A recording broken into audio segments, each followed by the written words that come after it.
Et what's up les bergers, bienvenue dans cette nouvelle vidéo où cette fois-ci nous allons nous intéresser au deuxième porte-avions. Alors non, il ne s'agira pas du porte-avions de nouvelle génération, je ferai une vidéo à part là-dessus, mais bien du deuxième porte-avions conçu dans les années 2000 en complément du porte-avions Charles de Gaulle et qui devait être à propulsion classique en collaboration avec les Anglais. Il aurait dû être mis en service à partir de 2014 et spoiler alert, ce ne fut jamais le cas. Alors j'aborderai le cas de la classe Queen Elizabeth puisque les Anglais auront leurs deux porte-avions, enfin leurs deux porte-aéronefs. Quant à nous, nous aurons 200 millions d'euros d'études jetés par la fenêtre, et puis voilà, je ne sais pas quoi dire d'autre, 200 millions de gabegies. Certains d'entre vous connaissent cette histoire, d'autres non. Allez, c'est parti. La France de l'après-guerre froide perd pendant un temps son deuxième porte-avions, avec le désarmement du Clemenceau en septembre 1997, remplacé par le Charles de Gaulle, admis en service en mai 2001, et le transfert du Foch au Brésil en novembre 2001. Le Clemenceau subit auparavant deux périodes d'entretien, de janvier à juin 92 et d'octobre 94 à juin 95, et une immobilisation pour une avarie de turbine entre octobre 93 et mars 94. Entre septembre 92 et mars 93, et de nouveau entre 96 et 97, le Foch est modifié pour recevoir le nouveau chasseur Rafale. Réalisé en janvier 99, les premiers essais du Charles de Gaulle imposent de rallonger le pont d'envol de 4,4 mètres. La rupture d'une pale d'hélice lors de sa traversée de longue durée oblige à recourir aux hélices de rechange de ses prédécesseurs, réduisant temporairement la vitesse à 25 nœuds. Oui, on a perdu une hélice en cours de route. Composé de super-étendards, de Hawkei et du Rafale en servation intercepteur, le premier groupe aérien du Charles de Gaulle sera remplacé par des Rafales F2 polyvalents. À terme, le groupe aérien comprendra 32 Rafales, 2 Hawkei et 6 hélicoptères. L'arrivée du Rafale et du Hawkei transforme les capacités de surveillance, de contrôle aérien et d'interception du groupe aéronaval. Le Hawkei protège la force navale et renseigne les missions offensives des super-étendards. La liaison 16, installée à bord du Charles de Gaulle et des Hawkei, équipera également les Rafales, qui seront dotés de missiles anti-aériens et anti-terre à longue portée AASM de 120 km et Scalp de 400 km. 60 exemplaires du Rafale Marine seront livrés avant 2016. Appareil conçu au début des années 80, le Rafale Marine connaît des problèmes de mise au point de son système informatique. Son coût est énorme par rapport à ses concurrents étrangers qui bénéficient de l'effet de série apporté par des commandes importantes. Disponible à 60% du temps, le Charles de Gaulle devrait entreprendre sa seconde modernisation en 2015. À cette date, la France disposera d'un second porte-avions dont la construction est annoncée le 11 septembre 2002 par le ministre de la Défense. Trois options sont alors à l'étude. Une plateforme à propulsion nucléaire et une plateforme à propulsion classique construite avec ou sans les Britanniques. Dans les trois cas, le bâtiment est différent du Charles de Gaulle, conçu il y a déjà plus de 20 ans, mais ses spécifications restent les mêmes. Mise en œuvre d'une quarantaine d'aéronefs avec une centaine de catapultages et d'appontages quotidiens. La priorité porte sur les moyens de communication pour permettre à la France de participer totalement à des opérations multinationales. En février 2004, la solution d'une plateforme conventionnelle d'environ 60 000 tonnes est retenue. Les intérêts politiques et économiques d'une coopération avec la Grande-Bretagne et les coûts quantifiables d'une plateforme à propulsion classique l'ont emporté sur la souplesse opérationnelle très relative d'une plateforme libérée du combustible fossile, mais soumise aux nombreuses restrictions d'emploi et d'escale liées au nucléaire et à des coûts de possession très supérieurs, de 10 à 40% selon une estimation publiée en 1994. Les marines françaises et britanniques se mettent alors dès à présent au travail pour aboutir à une plateforme commune. Mais nous allons faire une petite aparté sur le choix de la propulsion. En effet, si le choix de la propulsion classique s'est imposé de lui-même à la Royal Navy, soucieuse de maîtriser les coûts de la plateforme et peu désireuse de s'engager sur la voie très contraignante de la propulsion nucléaire, à savoir la formation du personnel, les coûts imprévus liés aux impératifs de sécurité, la liberté d'escale qui est restreinte, certains en France, comme l'amiral Debré, défendent la voie du nucléaire en avançant des arguments opérationnels mais qui ne contrebalance pas malheureusement les arguments économiques et politiques présentés par l'amiral Batté. A cela, je vais vous citer un extrait de l'amiral Debré dans Défense et Citoyens publié en août 2003. Un porte-avions est un consommateur d'énergie gigantesque. Pour atteindre et maintenir des vitesses très élevées sur l'eau, pour vaincre la résistance de la mer et du vent avec un mètre couple considérable, pour distiller l'eau de mer afin d'obtenir la vapeur nécessaire à sa propulsion, à la fabrication de son électricité et au catapultage des avions, et l'eau douce évidemment indispensable à la vie courante de 2000 personnes. L'électricité est, à son tour, utilisée à la vie courante, à la mise en œuvre des avions, une quarantaine, et au service de tous les équipements et systèmes utilisés dans la guerre d'aujourd'hui, radars, missiles, liaisons, guerre électronique, capacité de calcul colossale. Ma vie de commandant du Foch était rythmée par les échéances de ravitaillement à la mer, route à coupe d'un pétrolier ravitailleur. On mesurait le mazout au compte-gouttes, on ne donnait pas un coup de catapulte sans mieux réflexion. À l'époque, nous pouvions même faire décoller 2 alizés sur la plage arrière du pont d'envol, tout fiers d'économiser des catapultages. Les ravitaillements eux-mêmes sont source de vulnérabilité invraisemblable et inadmissible pour un porte-avions. Plusieurs heures en route rectiligne, à faible vitesse, avec le ravitailleur à côté de soi, sans protection aérienne, puisque pendant ce temps, il n'est pas question de lancer ou recueillir des avions, sinon à dose homéopathique. Lorsqu'on construit un porte-avions en propulsion classique, ou mazout, il faut des conduits d'aspiration d'air et d'autres d'évacuation des fumées. Avec les mêmes dimensions de coque, il y a sur le Charles de Gaulle 40% de surface disponible sur le pont d'envol et dans le hangar de plus que sur le Clémenceau, autorisant des lancements d'avions plus lourds avec des vents plus faibles. Avec les moyens modernes de détection, infrarouge sur satellite, etc., un navire dont les cheminées crachent des gaz chauds est énormément moins discret qu'un nucléaire. Enfin, la mise en œuvre des avions a toujours souffert sur les classiques des fumées. Ça, c'était les arguments de l'amiral Debré en 2003. Mais ils vont se heurter aux déclarations de l'amiral Batté, chef d'état-major de la marine, le 13 février 2004. Il dira « À l'issue d'une analyse exhaustive conduite par la marine, l'EMA et la DGA, le ministre de la Défense a recommandé au Premier ministre le choix de la propulsion classique pour le deuxième porte-avions. Le président de la République a retenu ce mode de propulsion. Cette décision permet de respecter le calendrier de développement du programme 2e PA inscrit dans la loi de programmation militaire 2003-2008 pour une mise en œuvre en 2015. La permanence opérationnelle du groupe aéronaval sera dès lors assurée. Le choix d'une propulsion classique, qui ne remet aucunement en cause les indéniables qualités montrées par le Charles de Gaulle en opération, résulte de l'analyse des aspects opérationnels, financiers et industriels.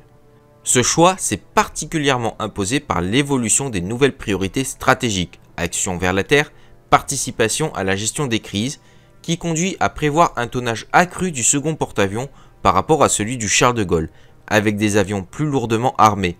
Il disposera ainsi de plus grandes marges d'évolution. Les ressources ne permettraient pas d'envisager un bâtiment à propulsion nucléaire d'un tonnage répondant à ces exigences.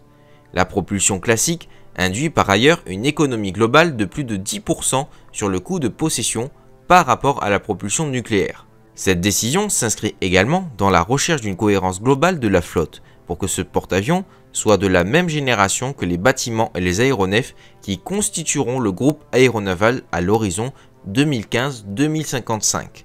Elle est enfin structurante pour l'industrie de défense et ouvre des perspectives de coopération sur un projet majeur pour l'Europe de la défense. Maintenant, nous allons passer un petit peu du côté des Anglais pour comprendre un petit peu leur vision à eux aussi. La fin de la guerre froide et la disparition de la menace sous-marine en Atlantique Nord conduisent la Grande-Bretagne à redéfinir ses engagements dans la Strategic Defence Review de 1998. Les interventions sur des théâtres extérieurs, l'Adriatique, le Golfe arabo-persique, l'Afrique, exigent la projection d'une aviation offensive dans des régions où les bases terrestres peuvent manquer. La Royal Navy va alors modifier ses Invincibles pour emporter des Harrier GR7 de la Royal Air Force destinés à l'appui-feu. Les hélicoptères anti-sous-marins transférés aux frégates type 23 permettent d'accommoder davantage de Harrier sur les porte-aéronefs. Mais la SDR demande la construction de 2 porte-avions d'au moins 50 000 tonnes pour remplacer les 3 Invincibles. Parmi les facteurs qui dictent alors le tonnage, le volume du groupe aérien et peut-être la considération politique de posséder un bâtiment comparable au Charles de Gaulle au sein d'une éventuelle force navale européenne.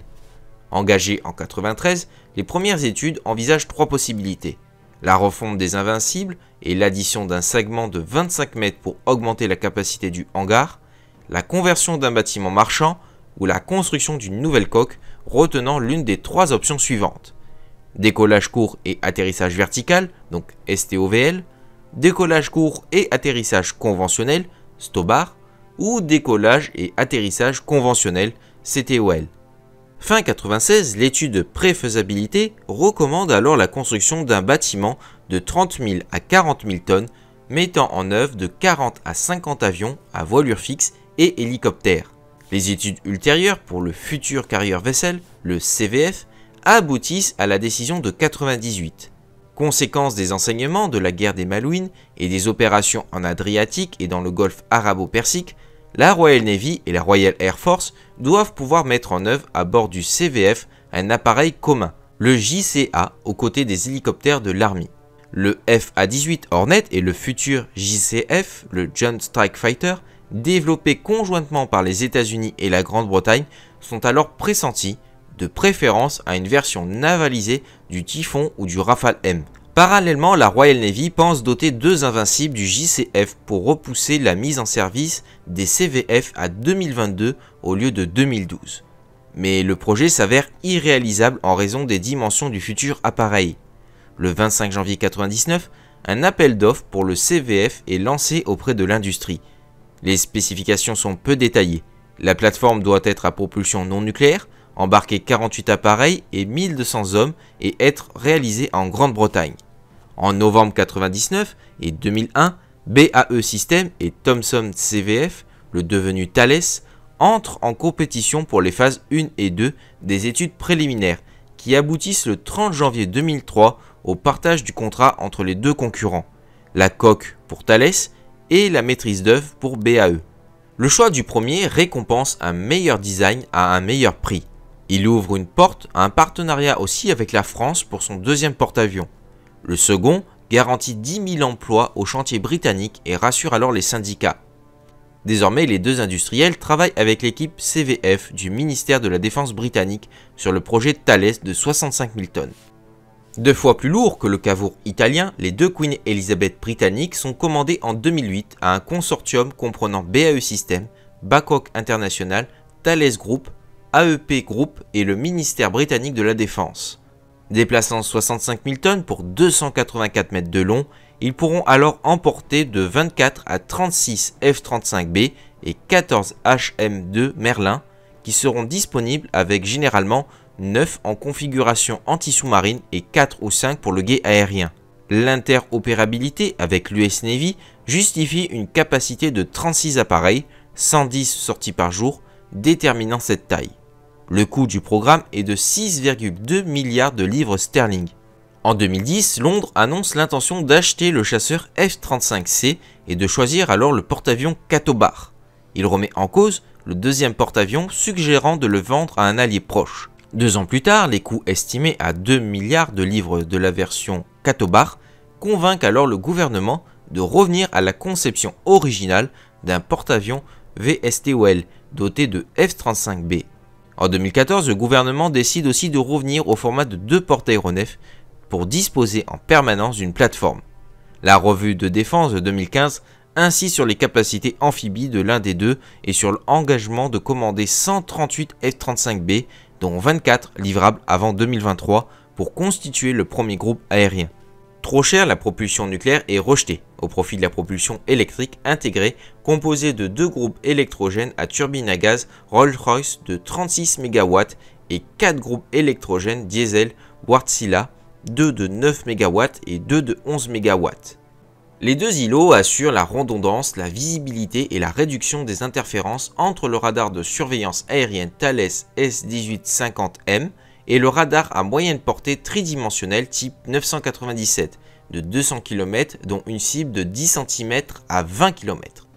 Premier des 9 ponts inférieurs, le hangar mesure 155 mètres sur 33,5 mètres pour une hauteur de 6,7 à 10 mètres assez grand pour accueillir 20 aéronefs.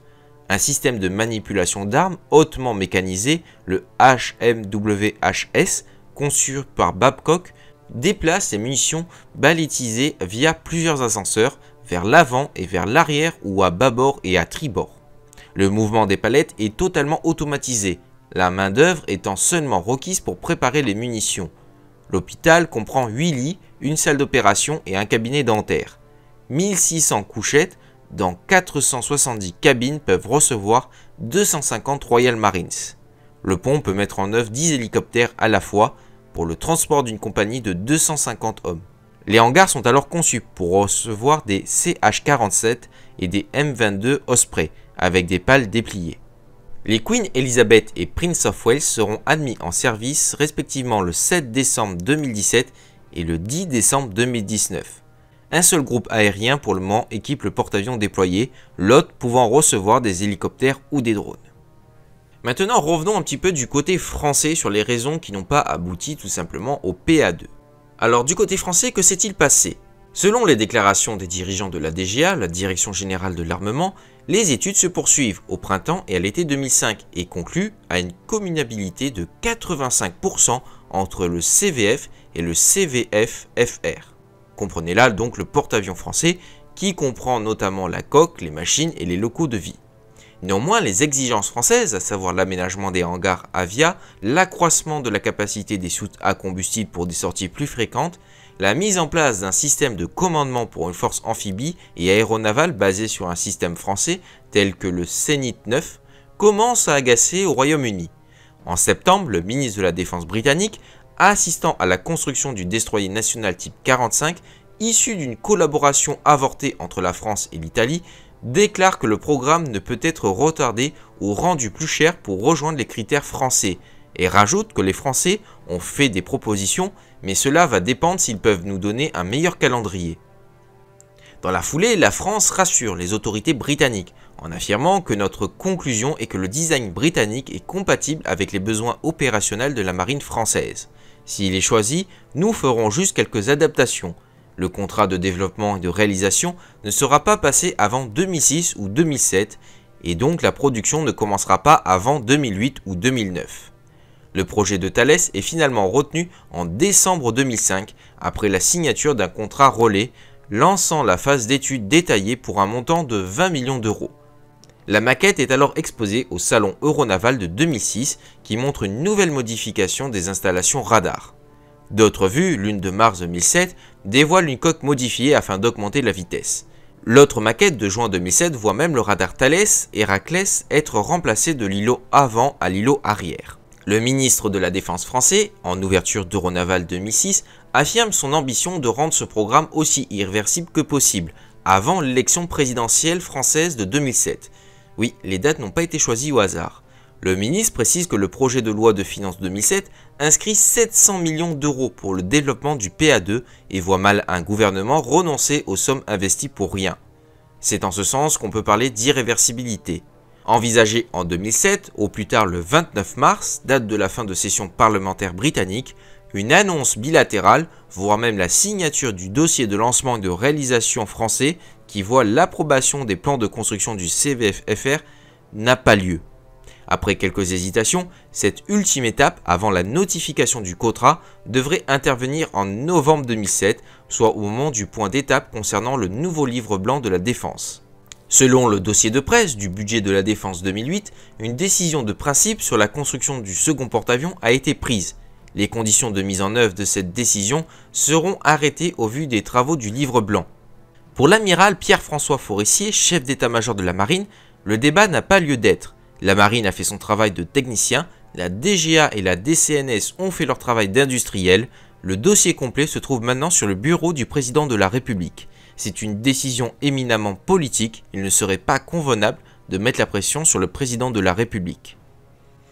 Néanmoins, et en raison de la dérive des coûts, entre mai 2005 et novembre 2007, une option fait régulièrement surface du côté français et propose, outre à ces industriels, que chaque chantier construise les blocs pour 3 bâtiments au lieu de 2. Ainsi, BAE Systems perdrait la construction des blocs 2 et 3 au profit d'Akyarts et de DCNS à Brest et VT celle du bloc 1. Le porte-parole du ministre de la Défense britannique, Lord Drayson, déclare en mai 2007 que cette proposition avait un sens, c'est la manière intelligente de le faire. Néanmoins, le 14 novembre 2007, le ministre de la Défense français, Hervé Morin, annonce devant l'Assemblée nationale que sur la construction de la coque, il n'y aura pas de coopération avec les Britanniques. Ils ont décidé de lancer leur programme de construction de 2 porte-avions et en profitent pour restructurer leur chantier naval. Mais alors, contre toute logique qui prévalait jusqu'alors, le ministre de la Défense rajoute que l'absence de coopération sur les coques permettra le cas échéant à la France de revoir une partie à nouveau du design du PA2 et de réaliser ainsi des économies. Finalement, on revient donc avant Noël 2007, date à laquelle la DGA était prête à signer le contrat, et on en revient à l'option de 2005. Hacker Yards assure à partir de 2009 la découpe de la première tôle de la coque pour un achèvement prévu alors en février 2012, et DCNS l'arme pour une livraison en 2014. Par ailleurs, un rapport parlementaire de la mission d'évaluation et de contrôle, le MEC, sur le financement des projets d'équipement naval militaire de février 2008, estime que le budget final se rapproche sans doute de 3,5 milliards d'euros, hors taxe, contre 3 milliards prévus jusqu'à présent. Le double choix de construire un bâtiment à propulsion classique et de coopérer avec les Britanniques qui ont déjà décidé la construction de 2 nouveaux porte-avions était notamment fondé sur la possibilité de réduire les coûts. Or, poursuit le rapport, cet objectif n'a pas été atteint puisque le coût du PA2 ne sera nullement inférieur à celui du porte-avions nucléaire Charles de Gaulle. La DGA va rétorquer qu'il n'y a pas de dérive et que le résultat de la négociation avec la DCNS et Hacker Yards est absolument conforme à ce qu'ils attendaient, à savoir 3 milliards d'euros toutes taxes comprises. De son côté, lui, le ministre de la Défense français va déclarer plus tard qu'il est évident que la situation budgétaire de l'équipement de nos forces armées rend difficile la construction du second porte-avions. En parallèle, le candidat à l'élection présidentielle, Nicolas Sarkozy, déclara pendant sa campagne que le second porte-avions est essentiel au maintien d'un groupe aéronaval constant en raison de l'indisponibilité périodique du Charles de Gaulle.